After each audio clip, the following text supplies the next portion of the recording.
Let's do it. What's the very first thing we should probably figure out? Which quadrant we're in, right? Okay. Well, luckily we've got enough information to do that. Okay. So, what does this tell me about the quadrant that I'm in?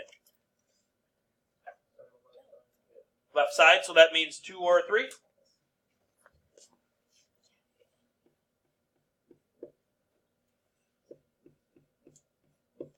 What does this tell me about what quadrant I'm in? 1 or 3? Yes? Everything's positive in quadrant number 1, right? Okay. And then tangent is positive again in quadrant number 3. So this would be quadrant 1 or quadrant 3. Okay? So that tells me that theta is in quadrant 3.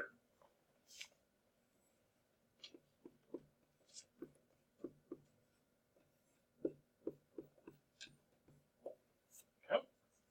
So we could draw ourselves a quadrant 3 triangle.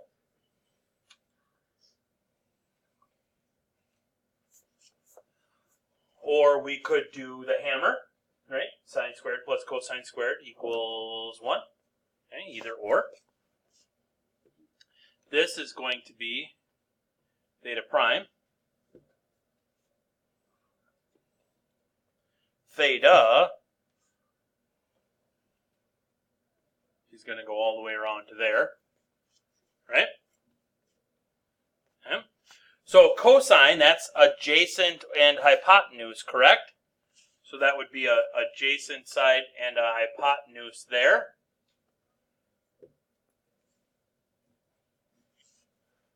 Which means I got to do some maths, right, to find that missing side if I need it.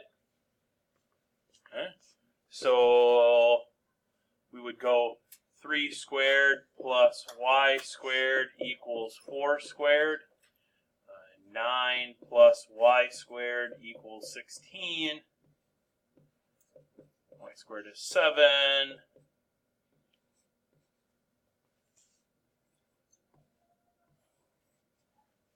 Yes? What's up? It can be. I like my sides of my triangles to be positive. I mean, they're really flat, but you could have made it negative. If we were using the like in general stuff from yesterday, the x over r kind of a thing, yeah, then we could, because it would go through the point -3 comma negative square root of 7. Yeah, we could do that. Okay. So then now let's find ourselves a little theta prime. Now I could do that. Yes. Sorry, but with the square root of 7, we're using the plus or minus. In this case, no, because we're talking about the side length of a triangle. Okay? You know what I mean? Yeah. If we didn't have, or the fact that if we were, it depends on what we're asking too. If we're asking through a point that it goes through, yes, then it needs to be negative because that point needs to be in quadrant number 3. Okay? If we're talking sines, cosines, or tangents, yeah, we're, sines and cosines are both negative in quadrant 3. Sorry, this is bugging my eyes.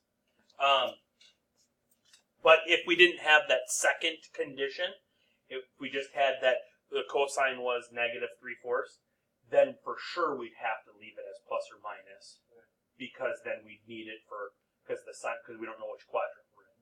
But now we've got it narrowed down to specifically which quadrant we're in. Okay. So I normally I could do tangent, the inverse tangent of, square root of 7 over 3. Okay? Or, since I was given cosine, I can also do the inverse cosine and still drop the negative signs, because I want that theta prime to be a quadrant 1 angle, so I would drop all my negative signs. Okay? So when I do that,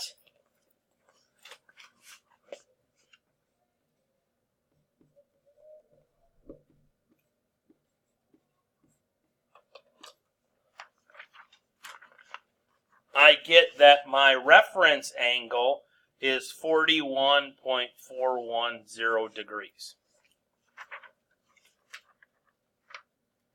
For when we write out the angle or theta prime, do you want us to go 3 digits after? We'll tell you. Okay. Yep. Because I am in quadrant number 3, my actual theta is going to be 180 degrees plus my reference angle. So my actual theta is 221.4 degrees.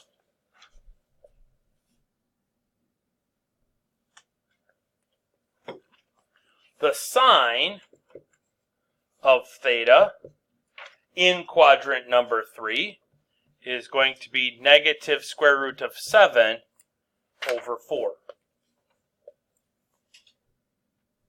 The cotangent of theta in quadrant number 3, well, the tangent of theta in quadrant 3 is the square root of 7 over 3. So the cotangent of theta in quadrant number 3 would be 3 over the square root of 7, which would simplify to be 3 square roots of 7 over 7.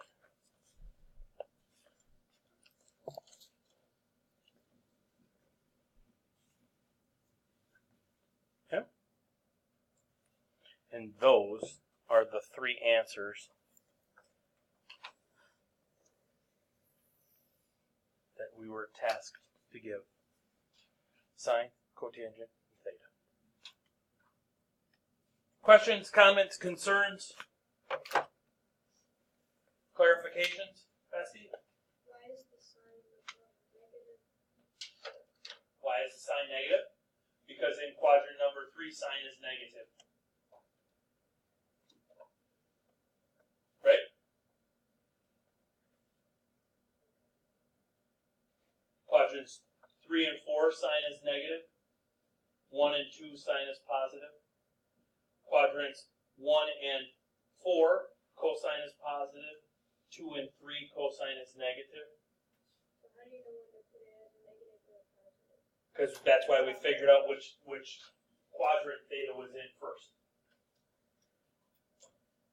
We did that right off the start, up here in black. Theta is in quadrant number 3. So right then, I could have said, so sine is going to be negative, cosecant is going to be negative, cosine is going to be negative, secant is going to be negative, tangent is going to be positive, cotangent is going to be positive. Yeah, but when you plug it in, you drop the negatives. Right, So why don't we just drop because I dropped the negatives for my reference angle, not my actual angle. Okay? So, a couple of things going forward. First off, don't forget that your test is on Tuesday. Okay? There are 6 gold sheets. There's a list of them up here on the front board. These 6 gold sheets are the 6 that you have now because you picked up number 6 when you walked in the room today. Okay? On top of that, we have 2 formative assessments. The one you got back yesterday. The other one we're going to take in about 45 seconds. Okay? All 8 of those are going to be collected on Tuesday. Okay? Now, if you're above the 85%, they're not going to be collected unless you choose to have them collected, turn them in. But you should still do them. Okay? Everybody should do all 8 of them. 2 of them, everybody has to turn in on Tuesday. The 2 formulas. Okay? That's fine. Okay? So at this time, what I'd like you to do is I'd like you to clear everything off. You can use a non-graphing calculator for this one today. We got to find some angles. If you do not have a non-graphing calculator, there are some of them up here. I just ask that you return them when you are done. When you're done, it's a self-correction one today. Okay, so we are going to self-correct it. There's an answer key in the back. There's 2 answer keys up front. Okay. There's also answer keys in the back for all of the gold sheets also. Okay. Here we go.